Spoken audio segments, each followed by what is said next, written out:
Hey everyone, welcome to Spelby. Let's talk about Rihanna Nisha Ambani. Fenty Beauty को marketing push देने के लिए recently एक बड़ा इवेंट रखा गया था, कई सारे इन्फ्लुएंसर्स को बुलाया गया था, सो दैट इंटरनेट पे इस इवेंट के बारे में बात हो। रिहाना जो है वो इंडिया आई थी। अब ये पार्टी को देख के कुछ लोगों को लग रहा था कि फेंटी ब्यूटी इंडिया में लॉन्च हो रहा है, but in reality last year 2025 को ही रिहाना का ये जो मेकअप ब्रांड है वो लॉन्च हो चुका था इंडिया में। जस्ट दैट अभी फिर से एक हाइप क्रिएट करने के लिए रिहाना ने अपना प्रेजेंस वो पार्टी में दिखा। तो रिहाना का सर्टेन हिपोक्रेटिकल बिहेवियर जो देखने मिला है इतने वक्त से, उसके बारे में भी आज बात करेंगे। तो इंडिया में ब्यूटी इंडस्ट्री रैपिडली ग्रो करी है, ये कई सारे ब्रांड्स को पता है एंड कई ब्रांड्स जो है वो इस मार्केट में एंट्री लेना चाहते हैं। अभी अगर आपको याद होगा तो 2024 में जब अनंत एंड राधिका मर्चेंट की शादी हो रही थी, उस पॉइंट पे कई इंटरनेशनल स्टार्स को अंबानी ने बुलाया था एंड तभी कई लोगों का ये कहना था कि ये सिर्फ वेडिंग के लिए नहीं है बट कंपनी को भी इससे फायदा हो, ये इंटेंशन से उन्होंने बुलाया है सो दैट वो दिखा पाए इंटरनेशनल सेलिब्रिटीज को कि इंडिया में उनका कितना ज्यादा पावर है। रिहाना भी तभी आई थी परफॉर्म करने के लिए। And cut to next year, Tira Beauty जो अंबानी जोन करते हैं उनके साथ एक एक्सक्लूसिव डील भी रिहाना ने साइन किया था। तो 2025 में ही फेंटी ब्यूटी को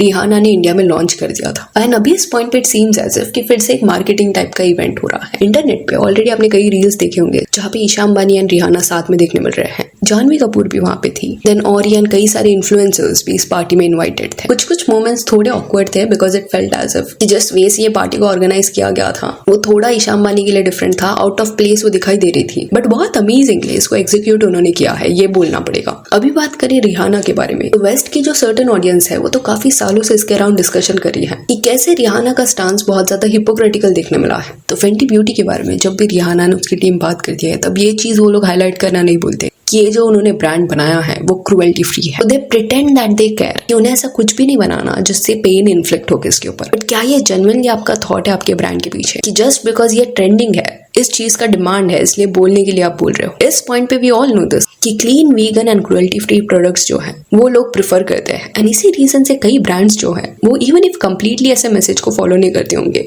स्टिल इसके बारे में प्रीच करेंगे। एंड सिमिलर चीज रिहाना करते हुए दिखाई दी। इंडिया में क्या हुआ उसके बारे में भी बात करेंगे, बट पहले समझते हैं कि वेस्ट की ऑडियंस क्यों डिसअपॉइंटेड है रिहाना से। तो for years and years all out होने के बाद भी रिहाना ने कॉन्स्टेंटली एनिमल फर वाला क्लोथिंग पहना है। रियल फर को इन अ वे उसने एंडोर्स किया है जस्ट सो दैट वो उसको पहन के कैमरा के सामने फ्लॉन्ट कर पाए। इसके ऊपर कई आर्टिकल्स है। लेफ्ट साइड पे इनोसेंट एनिमल्स को दिखाया गया है, उनका फर कैसे निकाला जाता है, कैसे कपड़े बनाए जाते हैं so that as a celebrities उसको एक या दो बार पहन पाए, ये सब आपको देखने मिलेगा। एंड कॉल आउट होने के बाद भी रिहाना का एटीट्यूड ऐसा रहा है that she doesn't care, she will constantly keep on doing it. Then what is the point? खुद के ब्रांड को क्रुएल्टी फ्री बनाने का पॉइंट क्या है जब आप उस मैसेज में बिलीव ही नहीं करते? एंड इंडिया में भी she is doing the same thing. जो आउटफिट उन्होंने पहना है उस डिजाइनर का नाम अलाया कुछ है एंड वो डिजाइनर रियल लेदर के साथ वर्क करती है। इस आउटफिट में भी क्लियरली देखने मिल रहा है कि लेदर वर्क हुआ है एंड मोस्ट प्रोबेबली ये रियल लेदर है, लैम स्किन या काफ स्किन का बना हुआ रहेगा। इट इज रियली फनी कि एक तरफ आप बोल रहे हो एक हाथ में कि this is Fenty beauty cruelty free है एंड इसको प्रमोट करने के लिए जो आउटफिट आपने पहना है वो कंप्लीटली क्रुएल्टी को एंडोर्स करता है। एंड और एक अजीब चीज यहाँ पे ये भी है कि जो LVMH कंपनी है जो कई सारे लग्जरी ब्रांड्स को ओन करती है, यही पेरेंट कंपनी के पास 50% स्टेक है फेंटी के अंदर एंड यही कंपनी सफोरा को भी ओन करती है। जो भी सफोरा इंडिया में लॉन्च हो रहा है अंबानी के साथ ही उनका भी टाइप है। अंबानी के नेटवर्क को यूज करके जगह जगह पे सफोरा को सेटअप किया जाएगा। तो ये सारे लोग जो टॉप पे कंट्रोल कर रहे हैं वो LVMH जैसे कंपनीज है जो सालों से एक्सपोज होते हुए आए हैं, वो एनिमल एक्सप्लॉयटेशन कर रहे हैं। इवन ये फोटो में भी आपको ये देखने मिलेगा कि वो एक काफ को कुछ खिला रही है एंड हाथ में जो उसका डियोर का बैग है वो मे बी काफ स्किन से ही बनाया गया है, लेदर बैग है वो भी। तो ये सब जो भी काइंडनेस, कंपैशन अपने ब्रांड को प्रमोट करते वक्त ये सेलिब्रिटीज दिखाते हैं वो फेक लगता है because in reality they love exploitation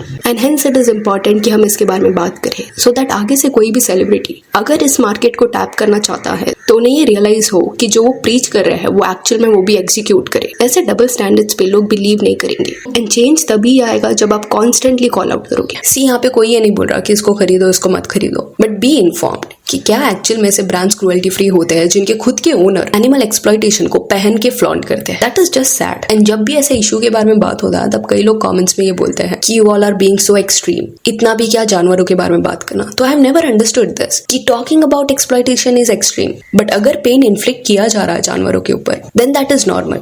also आप नोटिस करना कि टीरा ब्यूटी का जो भी इवेंट होगा उसमें कई सारे बॉलीवुड सेलिब्रिटीज देखने मिलेंगे बट मेनली कटरीना कैफ जो है वो मिसिंग रहेगी। एंड ये इसलिए है बिकॉज जो टीरा का कॉम्पिटिटर है नायका, उस कंपनी के ओनर्स के साथ कटरीना के क्लोज टाइज है। एंड नायका के साथ मिलकर कटरीना ने अपनी के ब्यूटी की जर्नी भी शुरू की थी। के ब्यूटी इस पॉइंट पे इंडिया में बहुत ज्यादा सक्सेसफुल है, प्लस वो लोग अभी इंटरनेशनली भी एक्सपांड करने का सोच रहे हैं। तो ऑब्वियस ही चीज है कि कटरीना जो है वो टीरा के साथ एसोसिएट नहीं होगी। एंड के ब्यूटी ने जो सक्सेस देखा है इंडियन मार्केट में एंड जो प्राइस पॉइंट उन्होंने चूज किया है, उस प्राइस पॉइंट पे हार्डली कोई ऐसा सेलिब्रिटी ओन ब्रांड है जो इतना अमेजिंगली परफॉर्म करा। अगर के ब्यूटी नायका के साथ नहीं होता तो पॉसिबिलिटी था कि अंबानी जो है वो उसको भी अक्वायर करने का ट्राई करते। अदरवाइज आप देखना दूसरे सेलेब्स के साथ ये हो चुका है, जैसे आलिया भट्ट के साथ हुआ था। एडम बहुत अच्छा चल रहा था एंड अंबानी ने वो ब्रांड में इंटरेस्ट दिखाया, खरीदा भी उन्होंने। मेजोरिटी स्टेक अभी उनके पास है, 51% उन्होंने खरीद लिया। It is very clear by now कि if something is working, if something is very successful, then Ambanis will show interest and will try to take it. And इसको आप कुछ ऐसे evil या cunning का टैग नहीं दे सकते। It is just that कि ऐसे ही बिजनेस होता है। हाँ, अगर किसको बैकग्राउंड में प्रेशराइज किया जा रहा है then that is wrong. But अभी तक कोई ऐसा सामने तो नहीं आया है। In short, it is highly possible कि Ambanis भी जो है वो इस पॉइंट पे कोई ना कोई ऐसा ब्रांड ढूंढ रहे होंगे या बनाने के लिए भी रेडी होंगे जो के ब्यूटी का कॉम्पिटिशन हो। जानवी कपूर का भी केस आप ले लो। अगर आपको याद होगा तो कुछ 2 साल पहले तक कॉन्स्टेंटली जानवी कपूर नायका के सेल के दौरान देखने मिलती थी। एड्स बनते थे कि नायका का सेल आने वाला है, summer sale, winter sale, 50% of, and वहां पे जानवी होती कि मोबाइल ऐप पे भी जानवी देखने मिलती, वेबसाइट पे जानवी देखने मिलती। बट सडनली 2025 के बाद से पार्टनरशिप में गैप देखने मिला। एंड उसी फेज के दौरान लोगों ने ये नोटिस किया है कि अंबानी की शादी जब से अटेंड की है जानवी कपूर ने, तब से कहीं ना कहीं राधिका मर्चेंट, ईशा अंबानी इनके सर्कल के क्लोज वो आ गई है। ऑब्वियसली जिसको वो डेट करी है शिखर बारिया, वो पहले से अंबानी इसको जानता है। बट जानवी का प्रेजेंस उनके लाइफ में इतना ज्यादा पहले नहीं देखने मिल रहा था। इवन वेडिंग के दौरान ऐसा दिख रहा था कि जानवी जो है वो इतना ज्यादा इन्वॉल्व नहीं है फैमिली के साथ। वो अपने बॉयफ्रेंड को फॉलो कर रही थी एंड उसका बॉयफ्रेंड जो है वो इंट्रोड्यूस करा रहा था अनंत एंड आकाश से उसको। तो उस फेज तक शी वाज विद नायका।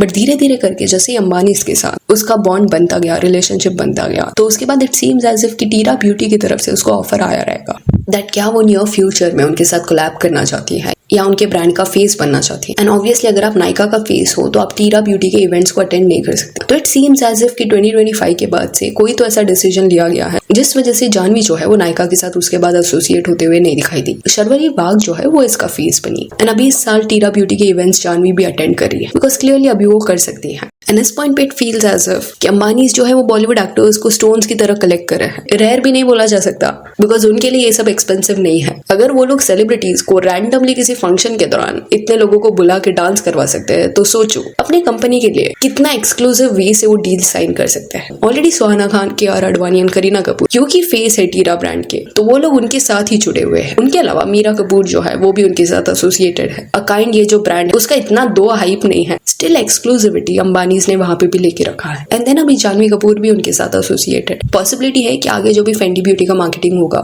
उस दौरान और भी ज्यादा जानवी देखने मिल सकती है। सो यार that's it for this video. Do let me know कि फेंटी ब्यूटी का जो ये इवेंट हुआ था इसके बारे में आपका क्या कहना है। And if you want to follow us on Instagram, जिसका लिंक आपको डिस्क्रिप्शन में मिल जाएगा। और ये वीडियो अच्छी लगे तो लाइक एंड शेयर करें और ऐसे अपडेट्स के लिए चैनल को प्लीज सब्सक्राइब करें। Thank you.